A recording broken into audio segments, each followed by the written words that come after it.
ऐसा नहीं हो रहा है। जी। इसमें कई बार मरीजों को सब कुछ है, सारे सिम्टम्स हैं, जी। लेकिन RT-PCR निगेटिव है। कई मरीज बेचारे इसी वजह से तो फुटबॉल बन जाते हैं, जी। क्योंकि RT-PCR निगेटिव है, इसलिए टेक्निकली उनको कोरोना डिक्लेयर नहीं किया जाता है। जी। अब अगर उनको कोरोना डिक्लेयर नहीं किया गया तो जो गवर्नमेंट के कोविड डेडिकेटेड हॉस्पिटल वो उनको लेंगे नहीं। जी। जी। अच्छा, प्राइवेट वाले कहते हैं कि भाई आप सिम्टम वाइज तो पूरी तरह से कोरोना है, जी। तो आप कोरोना हॉस्पिटल में जाइए, हमें ऑथराइज नहीं है ट्रीट करने का। जी। तो वो बेचारा एक अस्पताल से दूसरे अस्पताल के चक्कर लगाते लगाते जी। रास्ते में दम तोड़ दे रहा है, मारा जा रहा है। अच्छा, बहुत भारी मात्रा में ये जो म्यूटेंट वायरस है इस बार वाला, जी। जी। इसमें क्या हो रहा है कि बहुत तेजी से ऑक्सीजन कम हो रही है। जी। जी। खासकर ऐसे लोग जिनको डायबिटीज है, वो भी अनकंट्रोल्ड है, जी। जी। जिनका वजन ज्यादा है, जी। या जिनको पहले से ही सांस फूलने की समस्या है किसी भी प्रकार की, ऐसे मरीजों में ऑक्सीजन बहुत तेजी से कम हो रही है। जी। जी। अच्छा, ऐसे मरीजों का इलाज भी ऑक्सीजन ही है।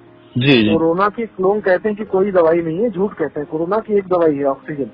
अच्छा। अगर आप ऑक्सीजन सैचुरेशन किसी भी तरह से कैसे भी करके, जी। भले आप मुंह में नली डाल के ऑक्सीजन दे वेंटिलेटर के थ्रू, जी। जी। भले आप नाक में ट्यूब लगा के ऑक्सीजन दे ऑक्सीजन सिलेंडर के थ्रू, जी। भले आप प्राणायाम करके अपने शरीर में ज्यादा ऑक्सीजन खींचे, किसी भी तरीके से अगर आपने शरीर में ऑक्सीजन की कमी नहीं होने दी जी। तो फिर कोरोना आपका कुछ नहीं कर सकता।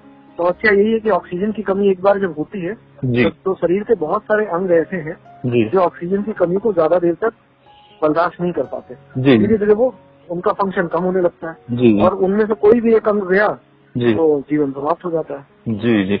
यानी कि ये जो डेथ हो रही है लगातार तेजी से, हाँ, इनमें सिर्फ कोरोना का ये विकराल रूप है कि या सुविधाओं की कमी ज्यादा खल रही है लोगों को? 90% पेशेंट जो मर रहे हैं जी। उनको बचाया जा सकता है, मैं खाली ये बोल सकता हूँ आपको। जी। उनको बचाया जा सकता है मीन्स कि बिल्कुल। कि जो रिसोर्सेज आजकल हैं, रिसोर्सेज की कमी से मौतें हो रही हैं। 385 दिन हो गए, सरकार ने कौन से रिसोर्सेज बनाए? जी। ऑक्सीजन सिलेंडर उतने ही हैं। जी। ऑक्सीजन सिलेंडर मिल जा रहा है तो उसका वॉल नहीं मिल रहा है। जी। जी। सब कुछ मिल जा रहा है तो ब्लैक में इतना रेट ज्यादा है कि भाई 50,000 कौन साधारण व्यक्ति, जो आदमी अगर गुमटी चलाता हो, कोई दुकान चलाता हो, 50,000 रुपए की ऑक्सीजन सिलेंडर कहाँ से खरीदेगा? जी। जी। जी। और ये पूरी तरह से एक ऐसी त्रासदी थी जिसे मैं मैन मेड डिजास्टर बोलूंगा, मतलब मानवीय त्रासदी, जो मानवीय चूक की वजह से हुई। हर बीमारी में बीमारी के स्टेज के हिसाब से उसका ट्रीटमेंट किया जाता है। जी। कोरोना मरीज 90% जो कोरोना मरीज होते हैं उनको किसी भी दवाई की आवश्यकता नहीं होती है। जी। घबराने की आवश्यकता नहीं, खाली धैर्य पे रहे, धैर्य रखें। जी। 10 से 15% मतलब 10 से 15% पेशेंट ऐसे होते हैं जी। जिनको समस्या हो सकती है। अच्छा, ये जो 10-15% पेशेंट जिनको समस्या हो सकती है, इनमें से भी 90% ऐसे हैं जिनको अगर हम ऑक्सीजन दे दें तो पूरी तरह से बचा सकते हैं। अब ऐसे में सर एक आम इंसान है और उसको कोरोना नहीं हुआ, नॉर्मल सर्दी जुकाम हुआ है, नॉर्मल फीवर आया है ड्यू टू क्लाइमेट, अब वो घबराया है कि शायद हमको कोरोना तो नहीं हुआ। देखिए, आपका प्रश्न बहुत अच्छा है जी। बहुत सारे लोग मुझसे यही सवाल पूछते हैं, मैं उनसे खाली एक चीज बोलता हूँ जी। नॉर्मली किसी भी वायरल फीवर में, टाइफाइड में, मलेरिया में, डेंगू में यूजुअली ऐसा नहीं होता है कि आज मुझे समस्या हुई और कल 24 घंटे के अंदर ही मेरे किसी दूसरे पारिवारिक सदस्य को समस्या होगी। जी। जी। जी। कहने का मतलब जो एक से दूसरे व्यक्ति में समस्या ट्रांसफर होने वाला जो सिस्टम है, जी, इन्फेक्टिविटी जिसे बोलते हैं, जी, ये वायरस इन्फेक्शन को छोड़कर और किसी में नहीं मिलती। जी। अच्छा, मजे की बात ये है कि 90% जो मरीज हैं वायरस इन्फेक्शन के, जी, वो या तो एसिम्टोमेटिक होते हैं, मतलब या उनमें कोई सिम्टम नहीं होते हैं, जी, या बहुत हल्के सिम्टम होते हैं। जी। तो आदमी इसी गफलत में रह जाता है कि साहब हमें कुछ हुआ ही नहीं है, और वो और ज्यादा लापरवाह हो जाता है और लोगों को बीमारी फैलाता है। जी। तो इस वक्त अगर आपको बुखार आ रहा है, तेज बुखार आ रहा है, सर्दी खांसी जुकाम है, जी, शरीर दर्द हो रहा है, बदन दर्द हो रहा है, जी, तो आप मान के चले कि आपको कोरोना है और सबसे पहला काम करें मास्क पहन लें। जी। टेस्ट हो पाए नहीं हो पाए उससे भूल जाइए, क्यों? इतनी क्षमता नहीं है हेल्थ सिस्टम की, जी, कि हर व्यक्ति का टेस्ट किया जा सके। जी, जी। अब टेस्ट उन व्यक्तियों का करना चाहिए जिनमें लग रहा है कि समस्या ज्यादा है। जी। अच्छा, इस समय कोरोना का जो नया वेरिएंट है, उसमें पेट वाली समस्या वाले मरीज ज्यादा आ रहे हैं। कहने का मतलब मरीज को पेट, हाँ, पेट दर्द, उल्टी, दस्त, ये सब हो रहा है। लग रहा है कि टाइफाइड है जी। टाइफाइड का टेस्ट भी पॉजिटिव आ रहा है, लेकिन है वो कोरोना। लखनऊ जैसे बड़े शहर में जी, जो आर्मी मेडिकल कोर की इतनी बड़ी यूनिट है जी, तो अब मुझे लगता है सही समय आ गया है, क्योंकि यदि देश की नागरिकों की प्राणों की रक्षा जी ये नहीं कर पाई सरकार, तो बेकार है जी। तो देश की जो सेना होती है उसका काम यही होता है कि भले वो आंतरिक समस्या हो या बाहरी समस्या हो जी, वो देश के नागरिकों के प्राणों की रक्षा के प्रति जो अपना कर्तव्य कर सकती, जो योगदान कर सकती, करे। तो ये सही समय है कि सेना को बुलाना चाहिए, क्योंकि बहुत बड़े पैमाने पे 1 साल से इस महामारी से जूझते जो हमारे और भी भाई बंधु डॉक्टर हैं वो बुरी तरह से अब कमजोर हो चुके हैं, हताश हो चुके हैं, एग्जॉस्ट हो चुके हैं जी। तो उनको भी एक बैकअप सपोर्ट चाहिए, क्योंकि इस वक्त हमने अगर त्वरित काम नहीं किया तो देखिए साहब एक महीने मतलब मुश्किल से 30 दिन में ये तूफान गुजर जाएगा। अब पीछे कितनी तबाही छोड़ जाएगा ये बात की बात है जी। तो जो कर सकते हैं हम लोग इन्हीं 10-15 दिनों में कर सकते हैं जी। सर, एक आम इंसान है और जो तस्वीरें दुनिया भर में देख रहा है या अपने आसपास में देख रहा है, इन तस्वीरों को देख के अगर वो चाहे भी कि हिम्मत से काम लो, कैसे कर सकता है हिम्मत से काम? मैं जो बात कह रहा हूँ जी, अगर आप उसको हेडलाइंस में लिख सके तो अच्छी बात है। अज्ञानता भय का कारक होता है जी। जब आपको पता चल जाएगा कि जो 90% कोरोना पॉजिटिव पेशेंट हैं जी, मतलब 100 में से 90 कोरोना पॉजिटिव पेशेंट को कुछ नहीं होना, ये अपने आप ही ठीक होना है जी। बस आपको कुछ चीजों का ध्यान रखना है।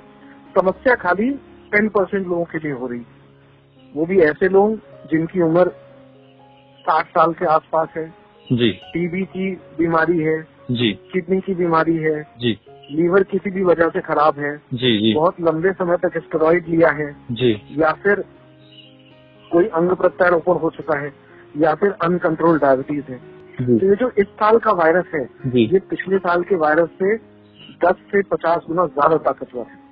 पहला वायरस अगर एक कमरे में 100 लोग हैं तो 10 लोगों को इन्फेक्ट कर रहा था। ये वाला वायरस अगर एक कमरे में 100 लोग हैं और एक व्यक्ति इन्फेक्टेड है तो 100 को इन्फेक्ट कर रहा है। और ये वायरस हवा में रहता है। पहले माना जाता था ड्रॉपलेट, तो ड्रॉपलेट का मतलब ऐसे समझ लीजिए कि आपने भाई परफ्यूम डालने के 2 तरीके होते हैं, एक तो डिओड्रेंट वाला होता है जो प्रेशराइज होता है और एक होता है कि आप दबाएं उसमें से कुछ बूंदे निकले। तो जो ड्रॉपलेट मोड है वो दबाने वाला सिस्टम था, और जो एयरबॉर्न है उसका मतलब वो जो आपने परफ्यूम एरोसोल वाला स्प्रे किया। तो एयरबॉर्न का मतलब होता है कि एक व्यक्ति अगर उस कमरे में खांस के गया है तो कम से कम 4 से 6 घंटे तक उस कमरे की जो हवा है यदि उस कमरे से बाहर नहीं निकली है तो उस हवा में वायरस सफिशिएंट अमाउंट में मौजूद है जो किसी भी व्यक्ति को बीमार कर सकता है जी। तो इस प्रकार से इस वायरस ने अपने आप को बहुत अपग्रेड कर लिया है जी। और क्योंकि हम पहले से ही कमजोर थे जी, हमारा सिस्टम पहले से ही बहुत लाचार था, बहुत कमजोर था, ऊपर से जो राजनीतिक अकर्मण्यशीलता है जी, जो अदूरदर्शिता है या जिसे बोलेंगे कि जैसे जब रोम जल रहा था तो नीरो बंसी बजा रहा था, वो वाला हाल है जी। तो इसकी वजह से जनता बहुत परेशान हो गई। तो सर हम ये वायरस एकदम अलग वायरस है। हम ये माने कि इन्फेक्शन तेज है इसलिए डेथ रेट तेज है, या असुविधाएं हैं इसलिए डेथ रेट तेज है? देखिए हम इसको ऐसे बता सकते हैं जी, परसेंटेज जी, परसेंटेज ऑफ पर्सन मतलब जी जितने परसेंट इन्फेक्शन है उसमें से कितने लोगों को जी हॉस्पिटल केयर की जरूरत है जी। ऐसे समझिए अगर 100 लोगों को कोरोना का इन्फेक्शन हो तो 100 में से सिर्फ 10 या 15 ऐसे होंगे जिनको हॉस्पिटल केयर की जरूरत हो जी। हम बोलते हैं 10 to 15% जी। लेकिन अगर 10,000 लोग ऐसे हो तो 10,000 का 10% कितना हो गया? ज्यादा हो गया। 1 लाख का 10% कितना हो गया जी। 2 लाख का 10% कितना हुआ? तो उसी प्रोपोर्शन में जिस परसेंटेज वाइज केसेस आते हैं उसी प्रोपोर्शन में हमारे को ऐसे लोग पेशेंट ज्यादा मिलते हैं जिनमें हॉस्पिटल केयर की जरूरत है जी। तो उस प्रोपोर्शन में मरीज तो आ रहे हैं लेकिन उसी प्रोपोर्शन हमारे बेड बढ़े नहीं, हमारे ऑक्सीजन सिलेंडर बढ़ाई नहीं गए जी, फैसिलिटीज बढ़ाई नहीं गई, खाली खाना पूर्ति होती रही जी। तो पिछली बार तो क्योंकि वायरस कमजोर था जी जी नहीं, ऐसे समझ लीजिए पेपर आसान आया जी जी तो जरा भी पहलवान। जी जी। अब जरा पेपर मुश्किल आ गया, वायरस थोड़ा अपने असल रूप में आया जी, तो पूरी की पूरी बखिया उसने उखेड़ के रखती कि भाई सच्चाई क्या है और हकीकत क्या है। जी। जितनी डेथ रिपोर्ट हो रही है उससे डबल शमशान घाट में लोग जलाए जा रहे हैं। सरकार कह रही है कि 60 लोग मर रहे हैं, डेली जलाए जा रहे हैं 120 लोग। तो ये तो भाई जनता खुद देख रही है, तो आप और मैं हम स्वयं देख रहे हैं। अब इस स्थिति में बचने का एक ही तरीका है कि धैर्य रखिए, मन से भय को निकाल दीजिए।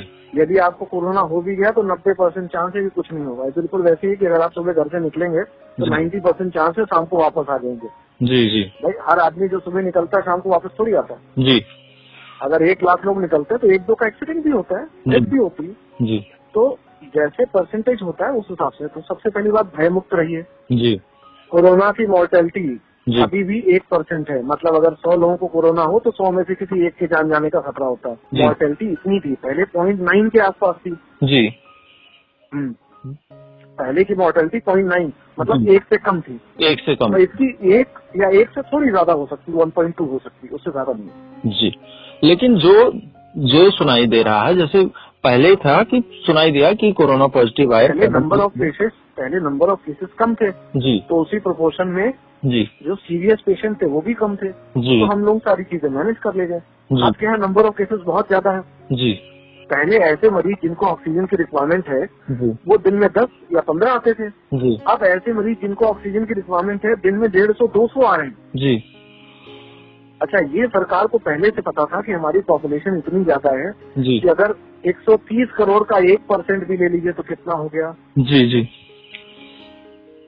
तो इस हिसाब से अगर इतने लोग जिनको ऑक्सीजन की जरूरत है, क्या इतनी हमारे पास ऑक्सीजन थी? क्या सिलेंडर्स बनवाने का इंतजाम किया गया था? उत्तर प्रदेश सरकार को नहीं पता था कि उत्तर प्रदेश की जनसंख्या 24 करोड़ है जी। और ऐसे शहर जिसमें एयर कनेक्टिविटी है, मतलब जहाँ पे तीव्र आवागमन हो सकता है मानव का, और क्योंकि मानव जनित इन्फेक्शन मानव के साथ चलता है तो वहाँ पे तीव्रता से फैलेगा। तो ऐसे शहरों में एग्रेसिव वैक्सीनेशन प्रोग्राम क्यों नहीं लाया गया? जी जी। माने किसी को इन्फेक्शन हुआ, आज उसको फीवर आया, हाँ, कल उसके अगले परिवार को आया, परसों उसके अगले परिवार को आया। घर में 3 फैमिली हैं, तीनों को फीवर आ गया। हाँ। अब भी वो ये नहीं कह रहा है कि हम जाके टेस्ट करवाएंगे। अभी वो एंटीवायरल दवा खा रहा है, अभी वो एंटीपायरेटिक एंटी फीवर की दवा खा रहा है, और खाते खाते एक दिन पता चला कि उसके फीवर कम होने लगे।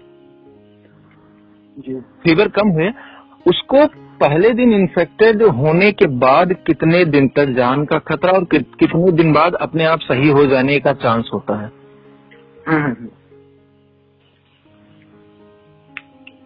बहुत अच्छा प्रश्न किया आपने। जी। देखिए, जब आप बिल्कुल ऐसे समझिए, जब आप युद्ध क्षेत्र में होते हैं जी, तो जो आदमी आपके अपोजिट में गोली बंदूक लेके खड़ा है आपका दुश्मन है जी। और जो आपके साथ में चल रहा है वो आपके साथ का है। आप ये नहीं बोलते सामने वाले को रुक के कि पहले अपना आईडी दिखाओ, अपने दोस्तों के दुश्मन। इतनी देर में आप पूछेंगे उतनी देर में आपको शूट कर देगा। जी जी। तो आप पूछना नहीं होता, करने का समय होता है। जी जी। तो पहली बात, बाई डिफॉल्ट जी, यदि इतनी तेजी से कोई इन्फेक्शन फैल रहा है जी, ये कोरोना है, इसके अलावा कुछ नहीं है जी। आपके पहले सवाल का जवाब जी। आपके दूसरे सवाल का जवाब कि जो लोग दवाई खा रहे हैं जी, तो सर मैं वंस फॉर ऑल, मतलब सबके लिए कह दे रहा हूँ, आप इस चीज को अच्छे से हाईलाइट भी कर सकते हैं जी कि कोरोना की खाली एक ही दवाई है जी, ऑक्सीजन जी। ऑक्सीजन की कमी एक ट्रिगर की तरह काम करती है जी। जैसे बम होता है ना, बम में एक ट्रिगर का बटन होता है, जब तक आप नहीं दबाओगे बम नहीं फटेगा। आप जब आप दबाना चाहो, फटना चाहो तब दबाओ जी। तो ऑक्सीजन की कमी एक ट्रिगर का काम करता है जी। जैसे अगर घास का कितना भी बड़ा ढेर है वो अपने आप नहीं जलेगा जब तक एक छोटी सी तीली से आप उसमें आग न लगाए जी। लेकिन यदि आपने एक बार आग लगा दी और आग भड़क गई तो आप उसको नियंत्रित नहीं कर पाएंगे, उसके अनियंत्रित होने का खतरा बहुत ज्यादा रहता है जी। बिल्कुल इसी तरह से हाइपोक्सीमिया बोलते हैं जी। शरीर में ऑक्सीजन की कमी, यदि शरीर में ऑक्सीजन की कमी हो रही है तो एक एक करके हमारे अंग कार्य करना बंद कर देते हैं जी। अच्छा, जो टोटल ड्यूरेशन होता है कोरोना का, जिसको हम लोग बोलते हैं, जिसकी वजह से हम क्रिटिकल फेज मानते हैं जी, वो 10 दिन का होता है जी। तो जिस व्यक्ति को आज बुखार आना शुरू हुआ जी, आप भले ही टेस्ट करा पा रहे हैं नहीं करा पा रहे हैं, जी। आप 10 दिन तक सेम प्रोटोकॉल फॉलो करिए जी। प्राणायाम करिए जी। ऑक्सीजन खींचिए जी। शरीर में जी। प्राणायाम करिए अनुलोम विलोम करिए जी। भाप लीजिए जी। स्टीम लीजिए दिन में कम से कम 3 से 4 बार जी। कोई भी काढ़ा पीजिए तरल मात्रा में लिक्विड अगर आप पॉजिटिव हैं तो प्राणायाम कर सकते हैं। हाँ पॉजिटिव नेगेटिव उस समय आप इस कॉन्सेप्ट को हटा दीजिए जी। क्योंकि जिस तरह से इन्फेक्शन फैल रहा है जी। आज नहीं तो कल आपको डेफिनेटली होना है। जी। जी। तो इस बात पे मन को मजबूत रखिए। जी। अच्छा भले ही आपके घर में टीवी ना हो भले ही आपके घर में फ्रिज ना हो भले ही फोन ना हो जी। लेकिन पल्स ऑक्सीमीटर आज के दिन खरीदना बहुत जरूरी है। जी। ये पल्स ऑक्सीमीटर आज के टाइम पे अगर नहीं रहा आपके घर में जी। तो ये समझ लीजिए कि आप कोरोना से जंग नहीं जीत सकते कि ये जैसे बोलता हूँ ना कि अज्ञानता भय का कारक है। जी। जी। लोगों में अज्ञानता है भय है आतंक का माहौल है और इसी भय और आतंक के माहौल का इस्तेमाल लोग जो जैसे मैं बोलूंगा बिजनेस ओरिएंटेड लोग हैं वो अपने बिजनेस जनरेशन के लिए कर रहे हैं। जी। तो इन सब चीजों पे ये जो स्यूडो साइंस या अज्ञानता वाली चीजें होती हैं इन पे मुझे लगता है कि आपके जैसे जो सजग लोग हैं ये अपने अगर पत्रकारिता में इसको शामिल करें और मुख्य रूप से बोलें मुझे लगता है इससे बड़ा मानवता पे कोई उपकार नहीं हो सकता कि आप मानवता के अज्ञान को दूर करें। जी सर यही चीज मैं ये पूछना चाहता हूँ कि जो एक जैसे आपने कहा अज्ञानता भय का कारक है। अब हर कोई ज्ञानी तो नहीं है।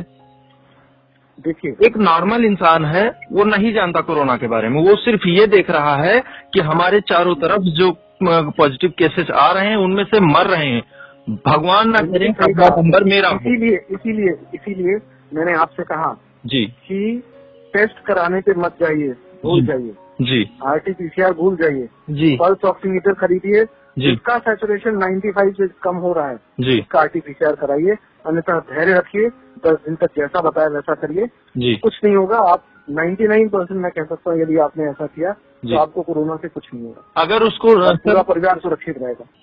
बहुत बहुत धन्यवाद सर।